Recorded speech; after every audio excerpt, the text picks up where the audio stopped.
कभी कभी सबसे खतरनाक दुश्मन वो नहीं होता जो बाहर होता है, बल्कि वो होता है जो घर के अंदर ही रहता है, भरोसे के पीछे छिपा हुआ, प्यार का दिखावा करता हुआ।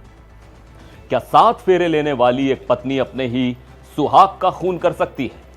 क्या एक तरफा इश्क का नशा इतना गहरा हो सकता है कि किसी हंसते खेलते परिवार को मातम में बदल दिया जाए? और एक मां जिसके बुढ़ापे का इकलौता सहारा उससे छीन लिया गया हो, उसकी हाय और उसका गुस्सा क्या किसी को भी झकझोरने के लिए काफी नहीं है?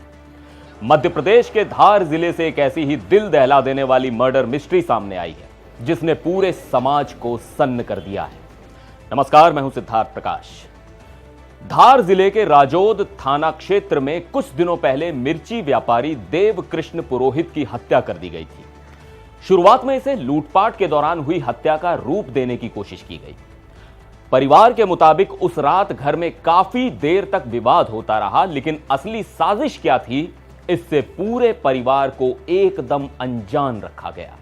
हैरानी की बात तो यह है कि जब कत्ल हो चुका था, उसके करीब 4 घंटे बाद परिवार वालों को इस घटना की जानकारी दी गई।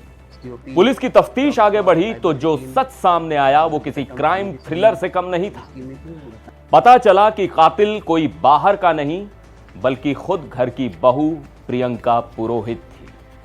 पुलिस जांच में यह साफ हो गया है कि प्रियंका ने अपने प्रेमी कमलेश पुरोहित के साथ मिलकर अपने पति देव कृष्ण को रास्ते से हटाने की साजिश रची थी।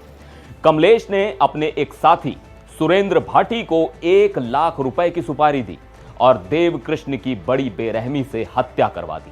सूत्रों के मुताबिक पुलिस को मौका वारदात से कुछ संदिग्ध वस्तुएं और एक अजीब सा पाउडर भी मिला है।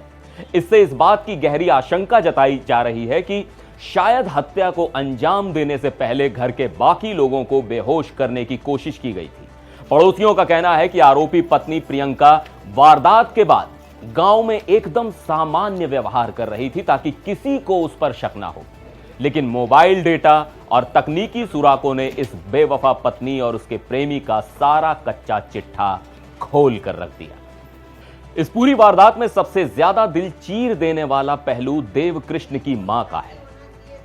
अपने इकलौते बेटे को खोने के बाद उस बूढ़ी मां का रो रो कर बुरा हाल है। गम और गुस्से से भरी उस मां ने इंसाफ की गुहार लगाई है। उनका साफ कहना है कि उनकी बहू को फांसी की सजा मिलनी ही चाहिए। उन्होंने यहां तक कह दिया है कि अगर कातिलों को फांसी नहीं मिली तो वो खुद कानून अपने हाथ में लेने को मजबूर हो जाएंगी। एक मां का यह गुस्सा सिस्टम और समाज दोनों के लिए एक बड़ा संदेश है।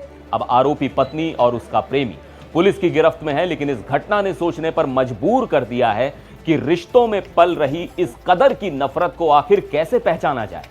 आपको क्या लगता है, ऐसे संगीन जुर्म में शामिल लोगों को क्या सजा मिलनी चाहिए?